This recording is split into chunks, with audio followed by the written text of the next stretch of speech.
Chapter 2. The State of Dharma. The root of these thoughts comes from fear or the need for self-preservation. In fact, self-preservation is appropriate, because if humans didn't have it, the chances of living to old age would be slim, and it is this need for self-preservation that gradually develops into an automatic habit, becoming a selfishness ingrained in the consciousness. And as this habit of acting for oneself takes deeper root, one thing that will naturally occur is prediction or expectation. And when you are not sure that what you predict will not go as expected, it will develop into anxiety. It is this anxiety that clearly separates people into two groups. On your world, as many as 99% of people are in this state of anxiety. There will be less than 1% who do not release this wave, such as young children or the mentally unsound who are outside this process. And this is an indicator of who is in a state of freedom from suffering, because anxiety is the chain that binds them to their suffering. Wait a minute. Are you telling me that young children and the mentally unsound have a higher spiritual state than us? I asked back. If we only consider the matter of anxiety, then yes, because anyone who can eliminate concern for their own status is considered free from suffering. For example, even if a young child or a mentally unsound person is born into the poorest, most difficult family, they will not feel that they are suffering. However, it does not mean that these people have a high spiritual state, because they still need two other components. 1. The ability to control thoughts or actions, which you call mindfulness. 2. The ability to produce the highest positive frequency waves through concrete actions, which you call love. These last two are considered the most important. Only humans who have undergone thorough training and humans with wisdom, consisting of a thorough understanding of what is what affects what, and what does not affect what, until ultimately joy arises. Can we call that person having a high spiritual state?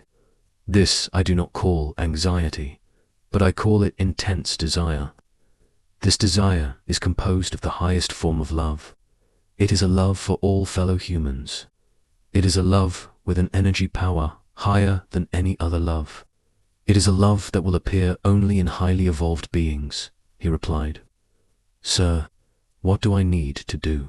I asked. This is your true mission. Your coming this time is unlike anyone in the past.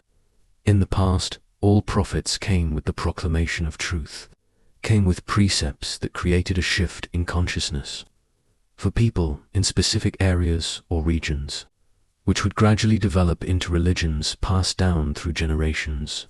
But unfortunately, those who took on the role of successors used the teachings of the prophets as tools to create power, causing fear, which consequently led to anxiety.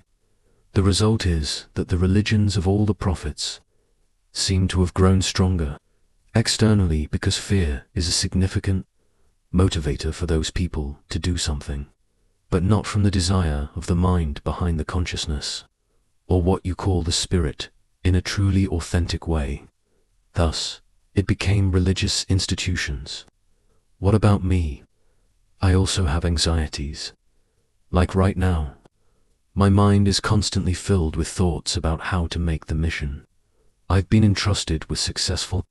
How to free all humans from this state of suffering, I observed. This I do not call anxiety, but I call it intense desire. This desire is composed of the highest form of love. It is a love for all fellow humans. It is a love with an energy power higher than any other love. It is a love that will appear only in highly evolved beings, he replied. Sir, what do I need to do? I asked. This is your true mission.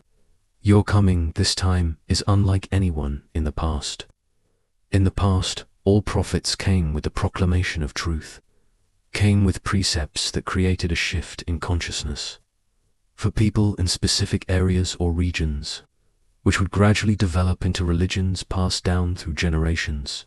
But unfortunately, those who took on the role of successors used the teachings of the prophets as tools to create power, causing fear, which consequently led to anxiety.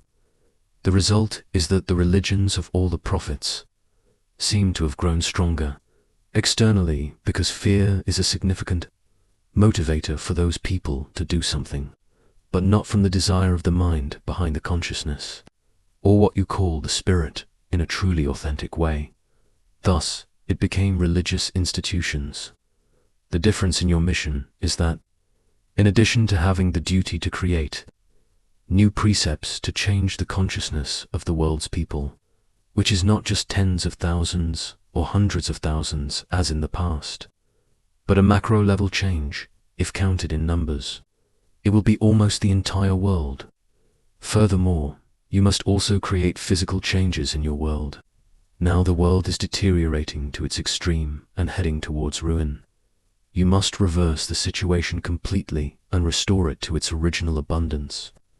People in the past, therefore, conveyed symbolic images of your being, depicting you with weapons in hand, adorned with magnificent attire. In some places, they communicated it in the form of a person with great power, with 1,000 arms and 1,000 faces.